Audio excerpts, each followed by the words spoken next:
Welcome to Part 2 of Lecture 3 for Chemistry 312, the lecture on radioactive decay kinetics. Part 2 covers the utilization of equations. We'll talk about mixture of isotopes, equilibrium, where a parent decays into a daughter. Branching, we'll give examples, for instance with bismuth-212, how it can decay by both alpha and beta decay. Cross-sections, reaction terms that are used in discussing how isotopes are produced and used in calculating the amount of a given isotope that's produced through a nuclear reaction. We'll give an example with neutron capture. We'll talk about natural radiation and how that natural radiation is used in radioactive material dating. A common utilization of the equations we discussed would be describing parent-daughter decay.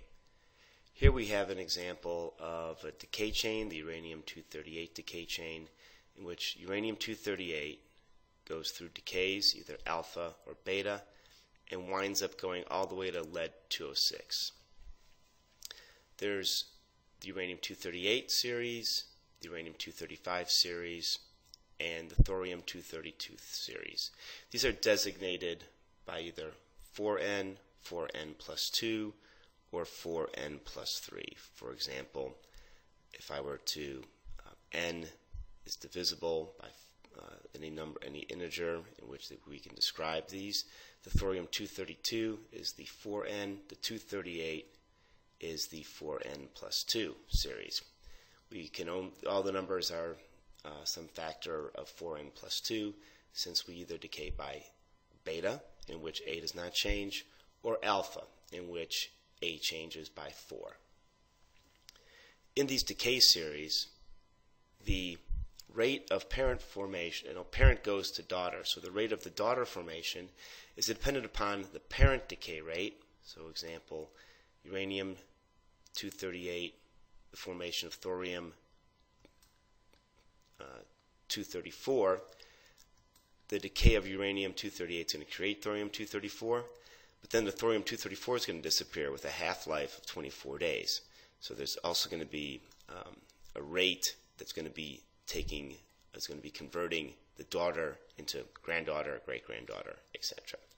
The equations we discussed should be used as the basis for evaluating these sorts of interactions. And so let's take the very simple case.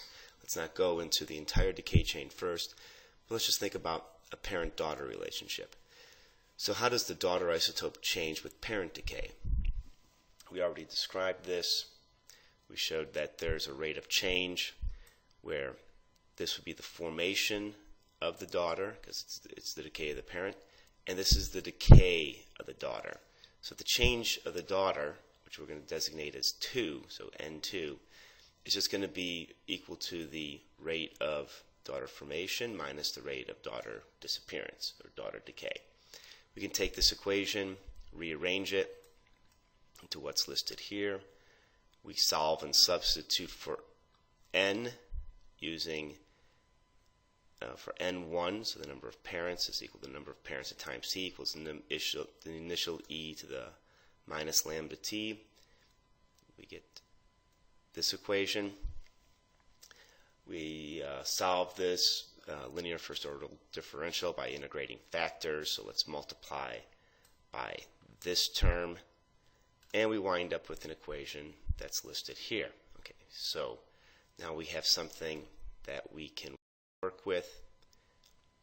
Let's take this equation and we're going to integrate it from time 0 to time t. We wind up with an expression that's shown here, which is nothing more, it's composed of nothing more than the amount of parent, the decay constant of the parent, decay constant of the daughter, and the time. We multiply this equation from here by e to the minus lambda 2t, and we solve for n2. So we take this, and this is what our equation winds up becoming. The amount of N2 is equal to the decay constants, and the number of parent-daughter decay constants, and then the amount of daughter that's present. And we have two components. This is growth of daughter from the parent, and this is any initial daughter. And I do want to point out that this is lambda subscript 2 for this term.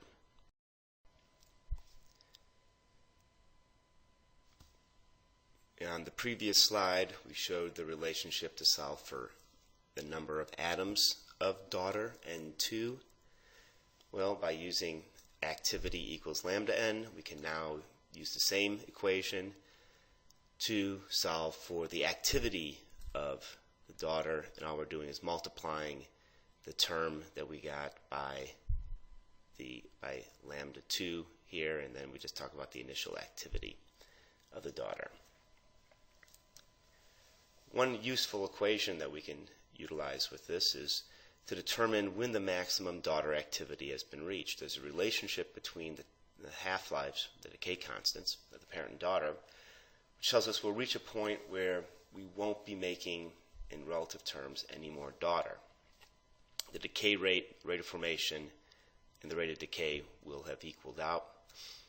And we can determine this by just finding where the derivative is equal to 0. So that'll be our maximum. So let's solve this equation for t. We get the natural log of the ratio of the daughter and parent decay constants divided by the difference between the daughter and parent decay constant.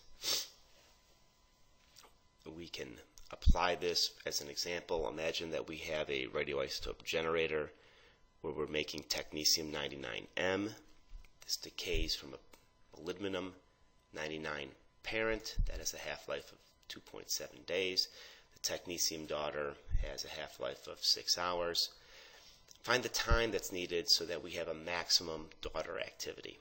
I'll take this equation, put in these constants, solve, and it comes out to be about a day. So this says that if I have a technetium-99m generator, after I use it once, if I wait a day, I'll reach a maximum activity where I can elute some more technetium-99m off the generator.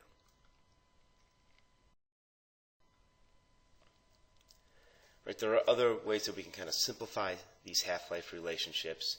And these are really based upon the differences in the half-life between the parent and the daughter. The simplest case is that there is no daughter activity. The daughter does not decay. We just have a very simple equation where the number of atoms of the daughter is just equal to the parent initial 1 minus e to the minus lambda t. This is, remember, showing how many atoms are decaying. Now let's say that we have a radioactive daughter. There's few ways of looking at this. We can look at the relationship between the parent-daughter decay constants and see if equilibrium is ever reached. The first case is that there would be no equilibrium. So the parent is shorter lived than the daughter. So in this case, imagine you have a parent that's a millisecond and a daughter that's a year. During this period, no equilibrium is reached at any time. All the parents decay, then decay is based upon the daughter.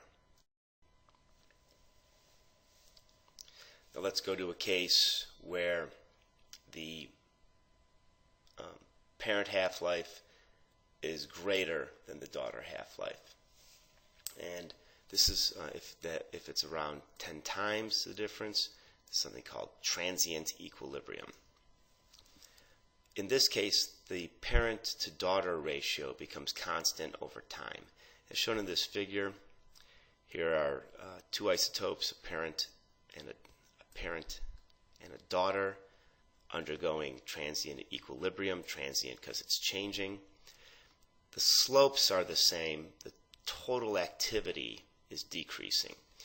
What this usually means is that the parent half-life is relatively short compared to the time of our observation. In other words, it's on that same order. So if we're observing it for hours, let's say in this case, this figure, 15 hours at the end, the parent half-life has got to be on the order of hours. It could be 30, 40 hours, but there will be some significant decay during the observation time.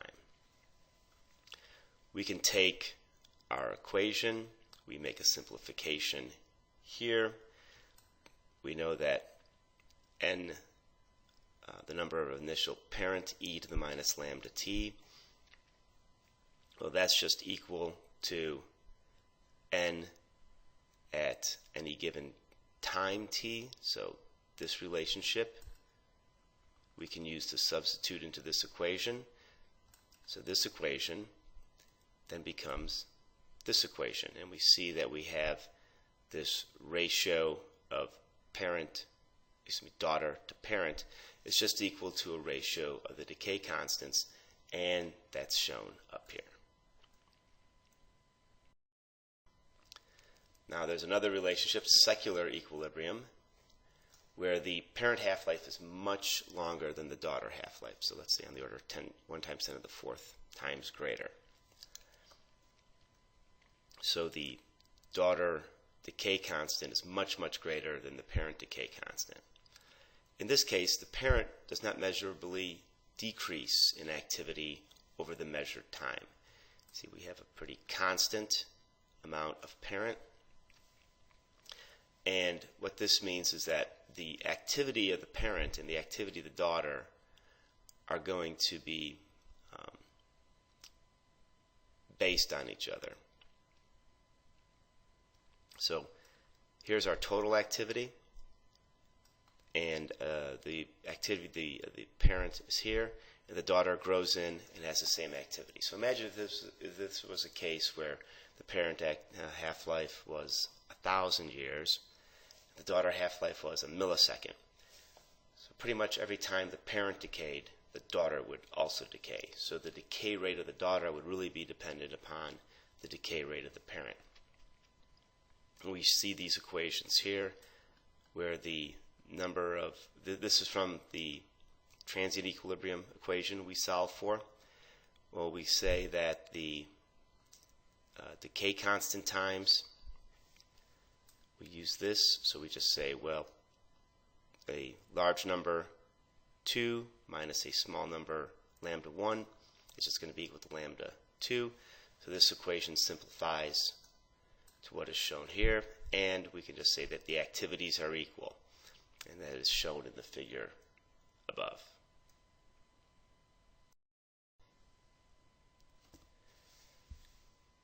Now we can add a granddaughter to the decay scheme and try to figure out routes to calculate parent, daughter, granddaughter. One route that's used for this is something called the Bateman solution, the Bateman equation. And we fundamentally have to solve this equation where the granddaughter, N3, well, that's equal to the production of the granddaughter from the decay of the parent minus the decay of the granddaughter. Now for the Bateman solution, we have the number of, this could be n equal 3, granddaughter, 4, great-granddaughter, etc.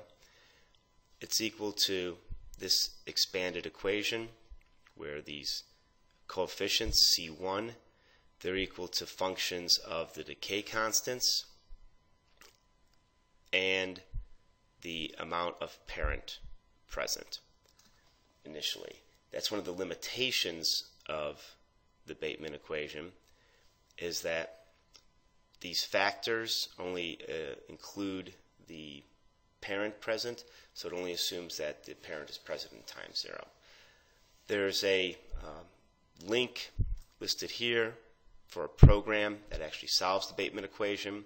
It has a database where you can put in any isotope you want, and then any successive decays will come from that. You can set a figure to calculate for any time you're interested in, and it'll show the data graphically, and it'll also provide a table of the resulting data. You can download this program and work with the Bateman equation through this. The ERG nuclide program is currently being upgraded.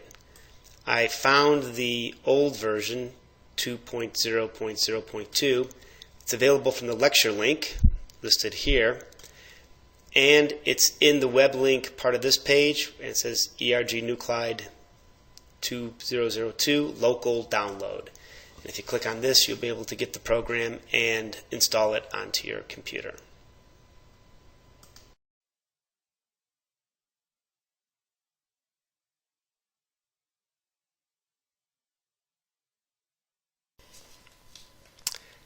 We'll use the ERG program, as we discussed on the previous slide and gave the web page for, to show the decay of radium-225 to bismuth-209. We'll do this, we'll go through this as an example, and you can use this for any isotope chain that's available. We select the chemical symbol, so we'll do with radium. Select radium, the mass, 225. Out comes all the information, the isotope information. Assume that's 215. Let's go over to 225. There we go. 14.9 day half-life. The decay of radium-225 to actinium all the way to bismuth-209 is listed here. This table gives us information about the radionuclide, its half-life, its yield, in other words, its branching. You see that we have two. From the chain, we see that there are two branches, but they're both practically 100%.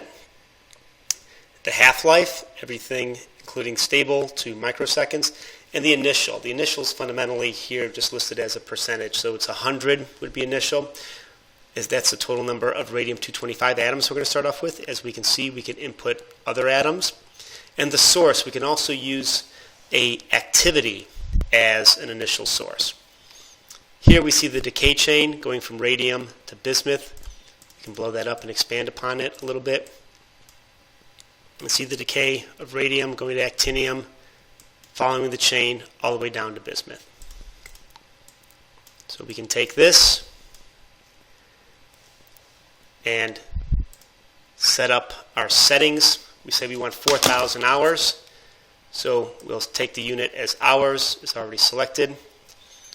The number of steps, we can go up to 1,000 is the maximum, so we'll take 1,000 steps. The step time, we want 4,000, so it's 4 hours per step.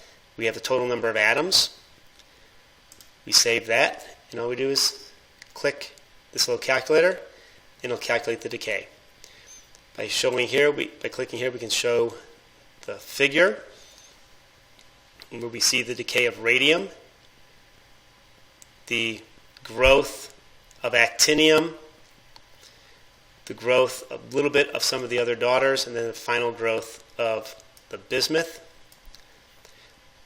If we wanted to have the data itself, we can export the data, and over here we can actually show all the data.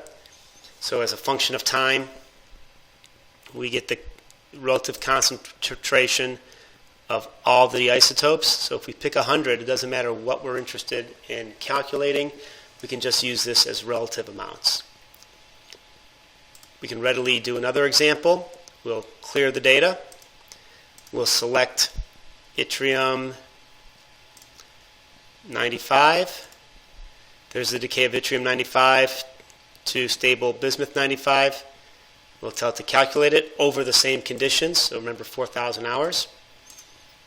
Here's our growth and decay. See, this one's a little bit more complicated. We see the decay of the yttrium very quickly. The growth of the zirconium, the niobium, and then of the molybdenum. We can see that right here. We can pull up the data. And again, we see that the yttrium, since it's a 4-hour break, quickly decays away. And over time, we're left with just zirconium, niobium, and molybdenum. This program can be used for any decay chain that's in the database and will probably show up on an exam.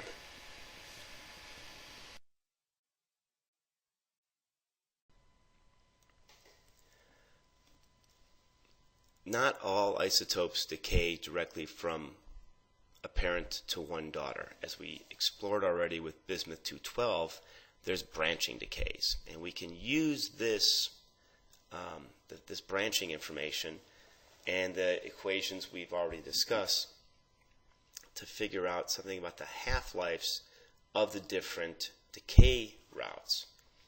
Now, as we've shown in our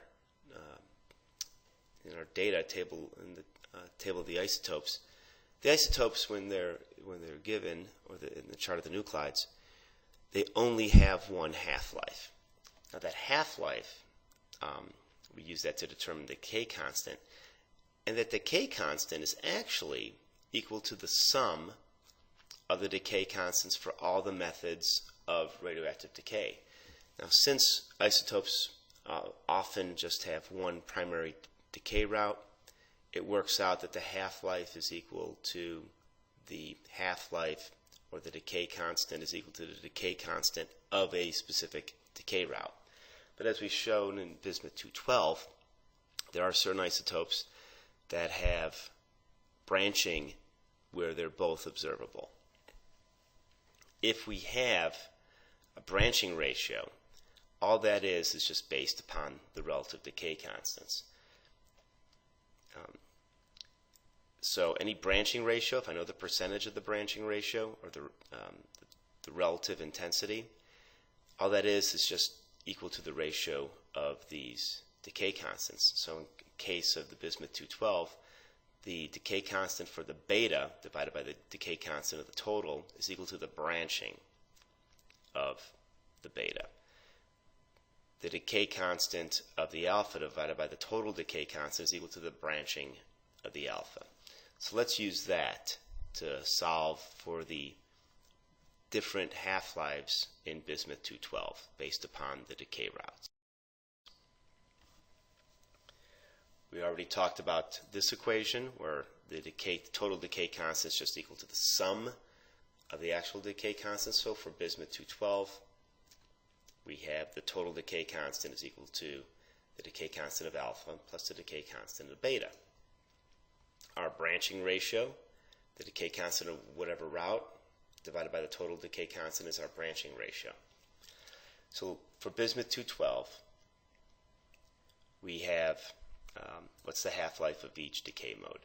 The alpha branch is 36% and the beta branch is 64%. The total half-life is about an hour. So the decay constant of this is listed here, 0.0114 inverse minutes. Let's use our branching ratio equation right here to solve. So 0.36 is equal to the alpha decay constant divided by the total decay constant. 0.36 is equal to the alpha decay constant divided by 0.0114 inverse minutes. We use this to solve, and this becomes the decay constant for alpha is 0.0041 inverse minutes, and the alpha half-life is about 170 minutes.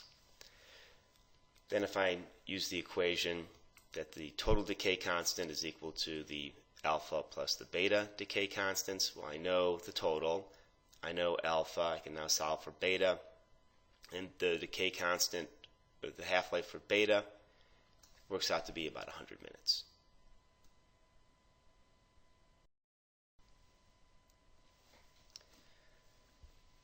One utility of all these equations is to evaluate radionuclide activity, or dose, over a period of time. And here's an example of a summation curve of different elements from radioactive waste. This is how their activities, and those activities are actually converted into dose, how they change as a function of time. You can see that this is a somewhat complicated figure. There's decays, there's some growth followed by decay. So neptunium increases then goes down. Americium increases, then go down. Then plutonium decreases and decreases differently because of the different isotopes. So we can take very complicated systems and just exploiting the equations we've discussed, come up with a figure that we can explain some behavior for radioactive waste over millions of years. Let's expand our calculations and equations that we're going to talk about in this section to include cross-sections. We've already explored on the chart of the nuclides, cross-section data for neutron reactions with isotopes. So we've already presented the cross-section. Now let's start utilizing it. The cross-section is fundamentally a probability. And it's a probability for some reaction occurring as we looked at different isotopes, different reactions on those isotopes, or one isotope compared to the other had different cross-sections, which just meant that the probability of that reaction occurring varies. And when we talk about nuclear reactions, we'll go into more detail on why those cross-sections change. The value for a cross-section is an area value. And this originates, this term comes from the probability of a particle hitting a nucleus. And nominally, you would say that the probability is just based upon, well, how big is your nucleus? So these dimensions, these areas, are on the size of nuclei. For fast neutrons, total cross sections are on the order of 1 barn, and a barn, as we already talked about, is 10 to the minus 24 centimeters squared. And you need to remember this number if you want to utilize it in an equation. So the cross-section units are in barns, and the barns are 10 to the minus 24 centimeters squared. And that actually comes from the nuclear radius being about 10 to the minus 14 meters squared.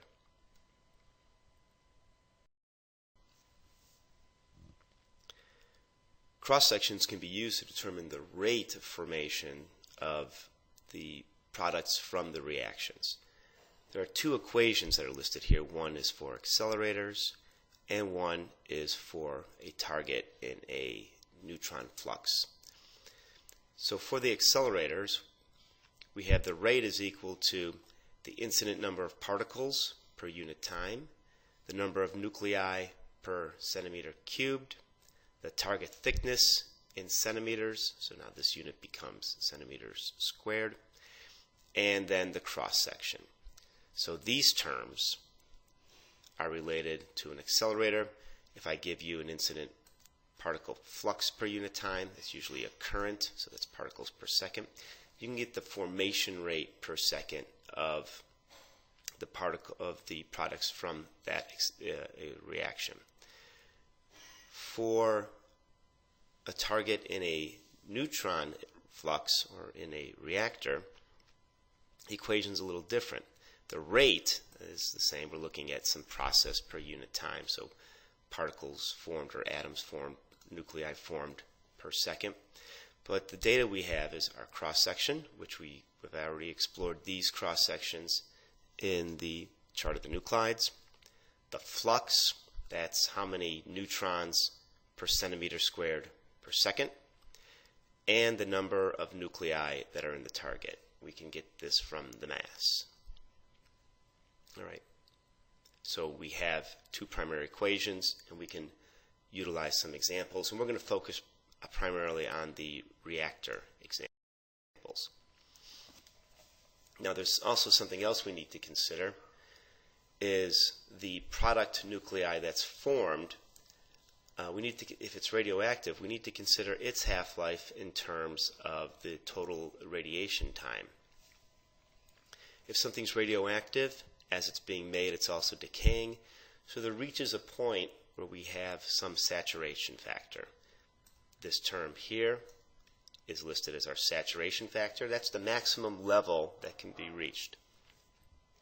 And if we know something about the activity, here are the saturation factors. This is what it looks like as a function of half-life. So this tells us something about how many half-lives we should really irradiate a sample before we start losing the benefit. if we irradiate a sample for over 5 half-lives, we've basically saturated and we're not going to be making any more new isotope if we're irradiating for more than 5 half-lives of that isotope. If I know something like the activity at the end of a bombardment, and I divide that by my saturation factor, I can actually use it to calculate the total rate of formation of that product. So that's similar to the equations that we showed on the previous page. Let's do some calculations. Let's start off with something fairly straightforward.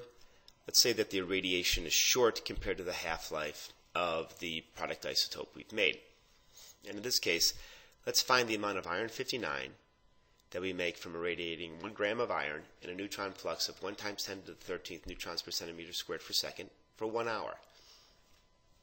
So the half-life is 44 days, and we're going to radiate for an hour. So the irradiation time is short compared to the half-life.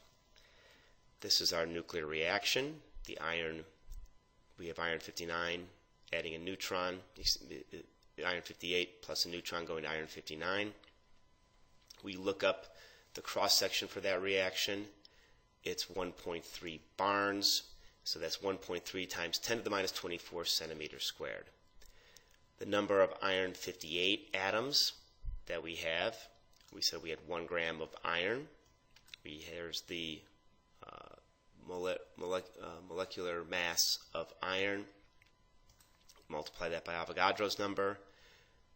And this value here, that is the percentage of iron, that is iron-58. So now here's our total amount of iron-58. Let's utilize this equation. Our simplified rate is equal to the flux times the number of target atoms times the cross-section. And if we do that, we see, we just plug this in, we have about 3.9 times 10 to the 8th atoms per second in 1 hour. That would give us 1.4 times 10 to the 12th atoms produced in 1 hour. And so this does not account for the saturation factor, does not account for the decay of the iron-59. Now let's do the full expression where we utilize this equation, which accounts for the decay of the iron-59. And the terms we need here are the cross-section, the flux, the initial amount of target, the decay constants, and the total time. So we see here, here's the total time, 3,600 seconds. We said we're going to radiate it for 1 hour. Our decay constants,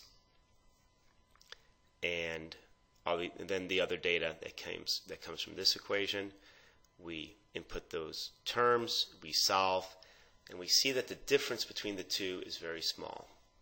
1.423 versus 1.422 times 10 to the 12th atoms of iron-59. So in this case, we could say that not accounting for the decay has not a big perturbation on the variations in the answers utilizing either equation.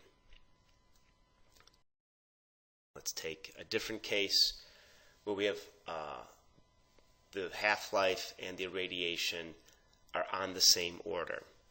So let's say the amount of manganese 56 with a half-life of 2.5 hours from irradiation of 1 gram of manganese in a neutron flux, the same for 1 hour. Okay, manganese 55 plus a neutron goes to manganese 56. That cross-section is 13.3 barns, so the cross-section is 13.3 times 10 to the minus 24 centimeters squared.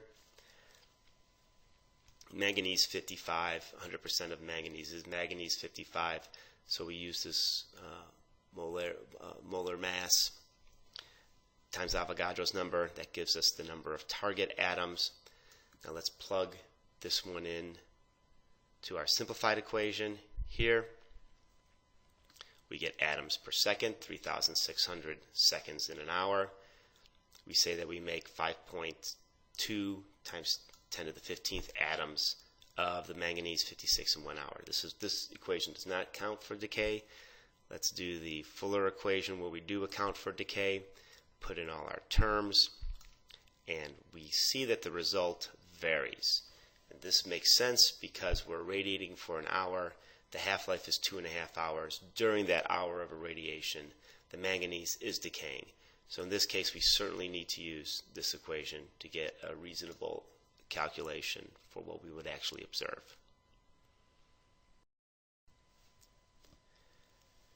As we mentioned earlier, we can actually get the formation rate from the activity. So let's use our previous examples and use the equation that we've already discussed, where the activity divided by the saturation factor gives us the formation rate. If in our previous example we made 4.6 times 10 to the 15th atoms of manganese 56, the activity of that would be equal to lambda n. Well, we have n here. We plug in our lambda. This is our activity.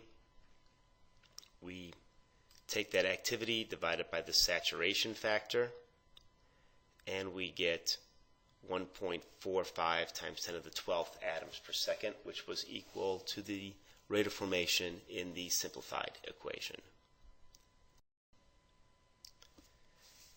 The equations that we discussed are useful in radioactive dating. That's actually one of the wide applications of these equations. For isotopes that are in the environment, we can use their changes and their decays from parent to daughter to figure out how long samples that contain those isotopes have been in the environment. And we can think of two types of isotopes that are available. There's primordial radionuclides with long half-lives that have been around since the formation of Earth. And then there's shorter isotopes, such as carbon-14, which are continuously produced by interactions of matter with cosmic rays. There are also some anthropogenic radionuclides that have been introduced since the initiation of weapons testing. So fundamentally, dating just works as a clock. And all I'm doing is solving the number of atoms at times t is equal to the number of initial atoms, e to the minus lambda t.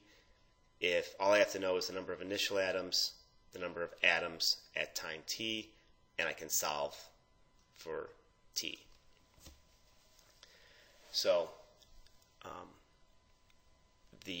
obviously nt I can measure because we're at time t. What I don't know is the number of atoms that are initially present. If I make the assumption that if the parent that are present at time t and the daughter that are present at time t, well, that total amount must be equal to the parent initial. So if I have one isotope decaying from one parent to one daughter, if I measure it at time t, so if I measure it currently, that sum must equal to the parent that was initially present. Now, the assumptions for this dating means that there are no daughter atoms present at time t, that all the daughter is due to the parent decay, and that no daughter was lost during time t. They actually have routes for evaluating this and determining that this is true. For instance, not only can they measure the parent and the daughter, but you can also measure helium that's formed. Helium's formed during the alpha decay. So for instance, if we have uranium-238 decaying to lead-206, we produce a number of alpha particles.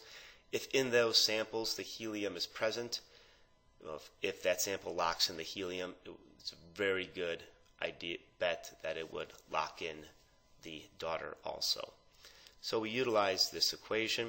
It becomes that the time, or the date, the age of a certain sample is equal to the inverse of the decay constant of the isotope that we're evaluating, divided times this term where we're dividing the daughter at times t and the parent at times t. So two terms that we can evaluate.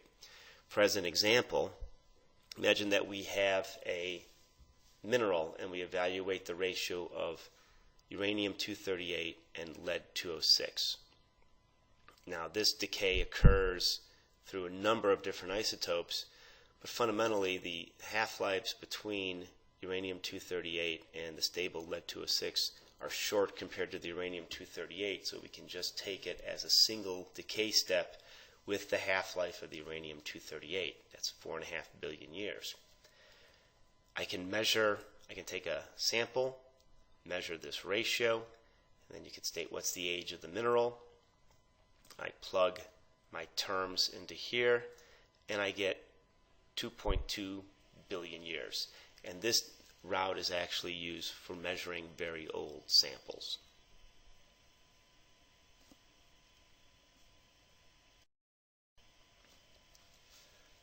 Another well-known form of dating is carbon dating. And this is based upon the fact that there's constant formation of carbon-14 in our environment. If anything is living, it's taking up carbon with a certain amount of carbon-14. When it is no longer living, it is no longer taking up carbon-14, so the carbon-14 is decaying. We utilize this fundamental equation where in the sample we get some sort of relative amount of carbon-14 in the sample, and we compare that to the equilibrium amount. At equilibrium, there's 227 becquerel of carbon-14 per kilogram of carbon. So if we take a sample and we measure the relative activity per unit mass of carbon, we can calculate its age. So if there's a wooden sample with 0.15 becquerel per gram carbon, so as opposed to kilogram, 3 orders of magnitude, so this would be 150 becquerel per kilogram. What would be the age of that sample? So 1 divided by the decay constant times the log of the ratio. We plug this in and we get a sample of thousands of years. Now, carbon-14 is good for measuring decay constants on the order of thousands of years. And as we saw with uranium-238, it's good for measuring that decay constant is for measuring on the order of billions of years. So the dating method does work best based upon the isotopes, half-lives, and decay constants that you're utilizing.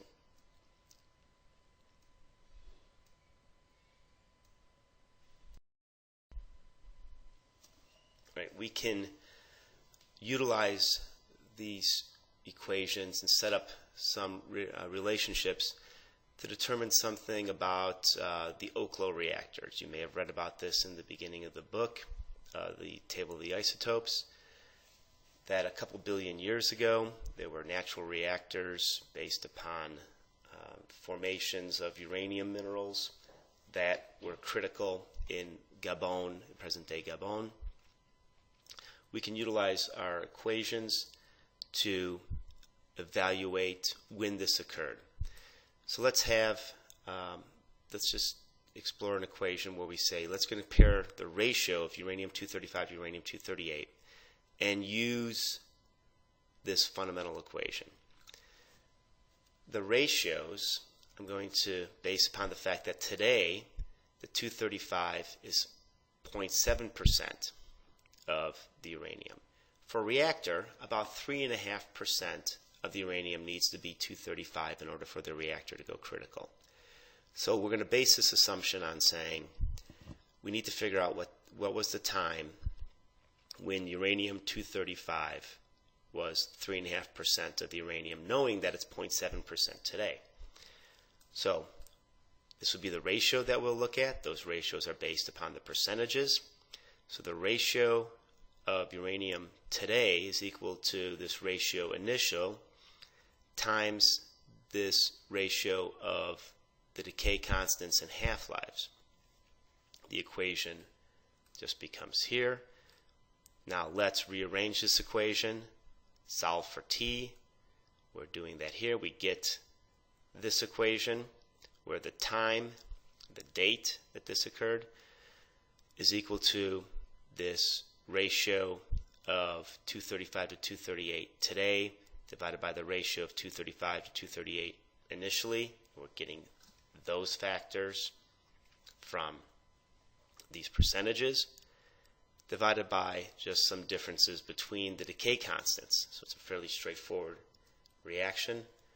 We input these values, and remember this isn't a percentage. This would be 0.7 divided by 99.3, and this would be 3.5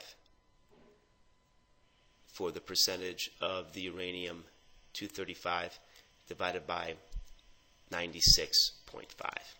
If we do that, we get an answer of about 2 billion years, which is roughly the order of the time for the Oklo reactors. All right, both these lectures, we utilized basic equations. We had a relationship between half-life and lifetime, count and error.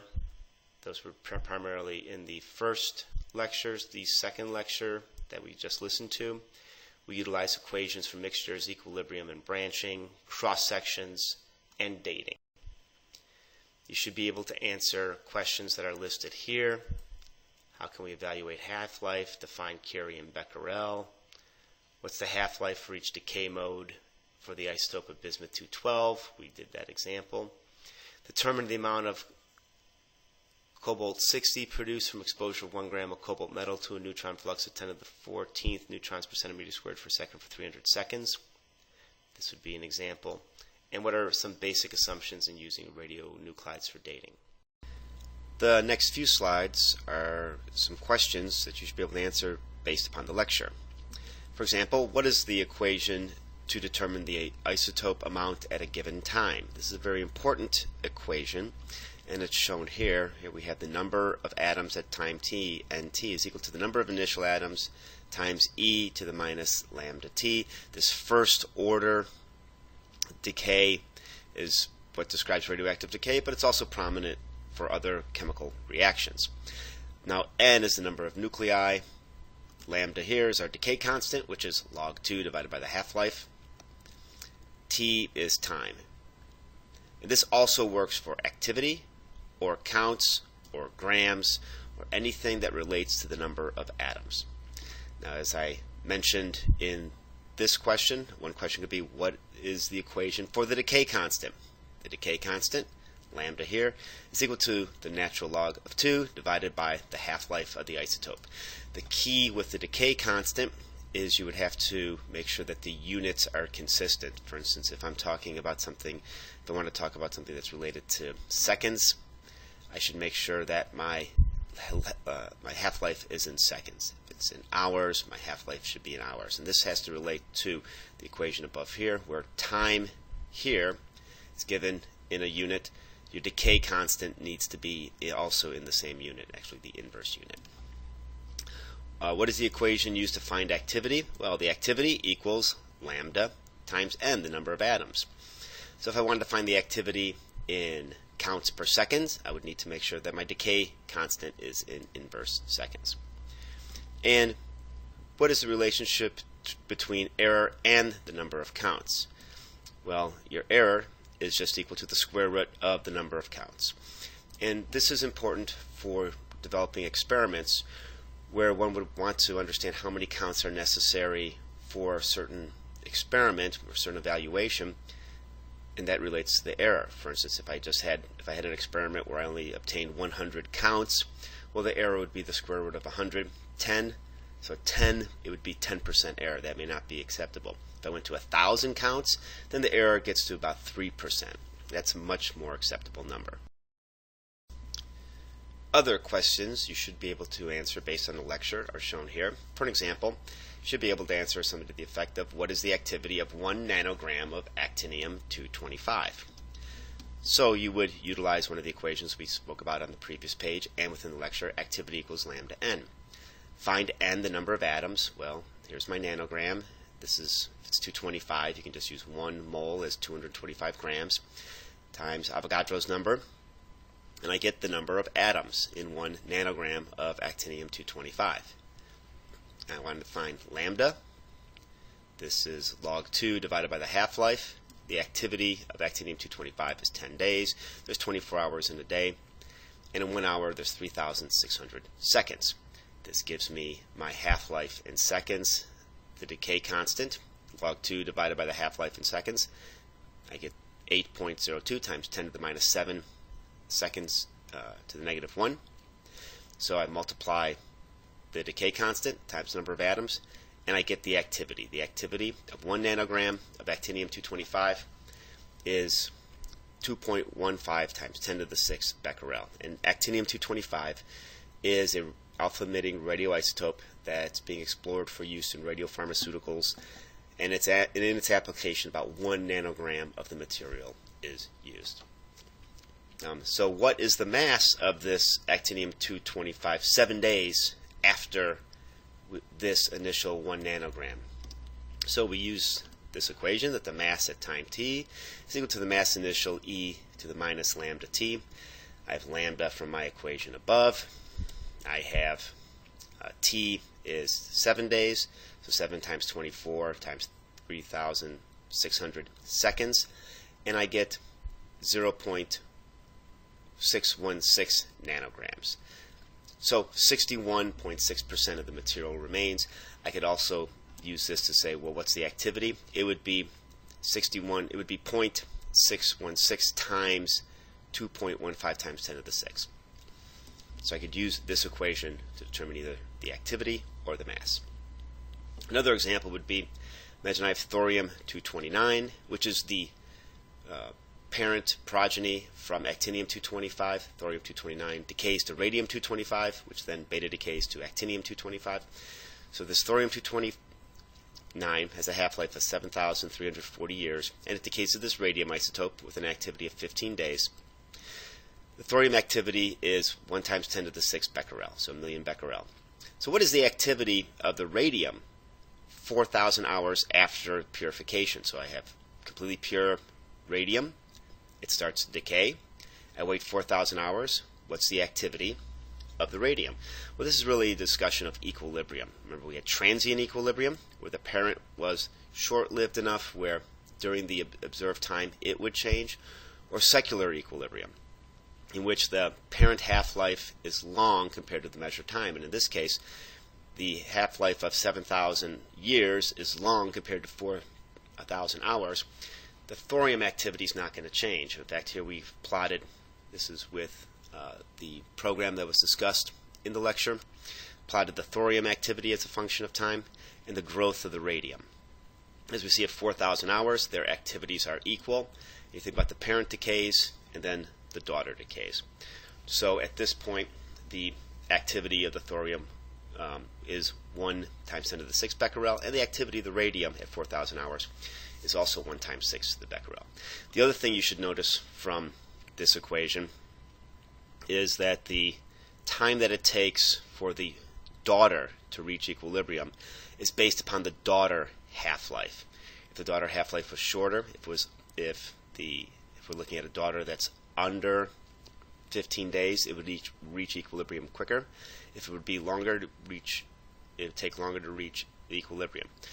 Generally speaking, you can say around 10 times the daughter half-life, you're at equilibrium. That's a bit more. You can say it's really about 7.5 to 10, depending upon exactly how you can define equilibrium.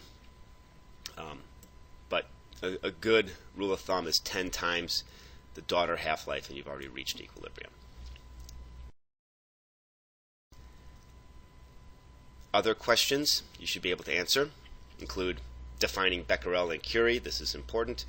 We learned that Becquerel and Curie were both involved in the discovery of radiation. And a Becquerel is just very simply 1 decay per second, whereas a Curie is 3.7 times 10 to the 10th decays per second. That number comes from the definition that 1 gram of radium-226 is used to define a Curie. Activity equals lambda n, so you could solve this yourself. 1 gram of, you could determine the number of atoms in 1 gram of radium-226, determine the decay constant. It's 1,600 years for radium-226, and that would give you an answer 3.7 times 10 to the 10th decays per second. So if you had a question on a quiz that said, what's the activity of 1 gram of radium-226, it'd be a curie, or if it was a tenth of a gram, it would be a tenth of a curie. Other things that was discussed in the lecture has to do with reaction. So what is a reaction cross-section? Well, the cross-section is a probability of a nuclear process. We used it to determine the probability of a neutron capture, but it's measured in square areas, and it comes from the barn, and the unit is a barn, and it's 10 to the minus 24 centimeters squared. And this is actually the physical cross-section of a nucleus. So this unit comes from the size of the nucleus itself.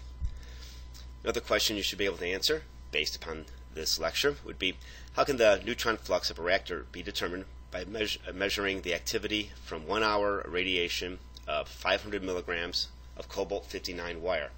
Well, cobalt-59 wire, we could also just say cobalt wire, because the only stable isotope of cobalt is cobalt-59.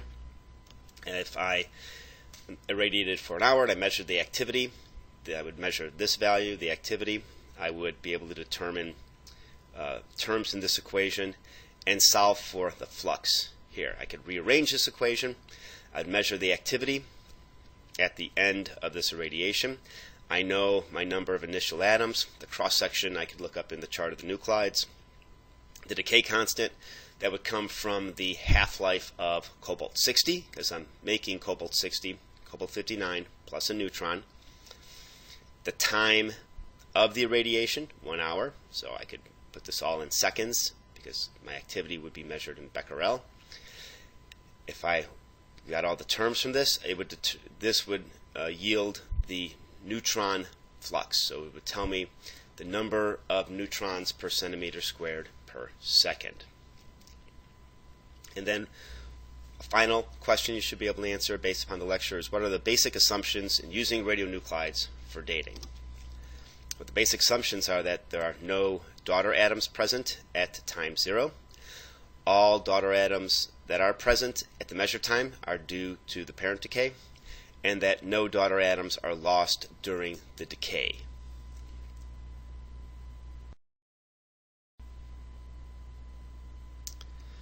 Other tasks one could accomplish based upon the lectures, and some of these are not assigned, would be to actually use Excel sheets for calculations. And I actually have a whole host of Excel sheets that do this. I have lookup tables, so I can put in the mass or mole of a certain amount of an isotope and get activity. So I have a sheet where I can plug in 1 nanogram of actinium-225, and it'll tell me the activity. I can determine a concentration and a volume. So if I know that I had a micromole per liter and 2 milliliters of actinium-225, I can get the activity from that. I have Excel sheets that determine isotope production from irradiation. I'll use the cross-section information. And I also have decay sheets that do decay, so I can talk about the parent to daughter to granddaughter decay schemes over a function of time. So at any time during this decay sequence, you can pull this up. And these are actually examples that we discussed in the lecture that we'll practice in some of the questions and quizzes.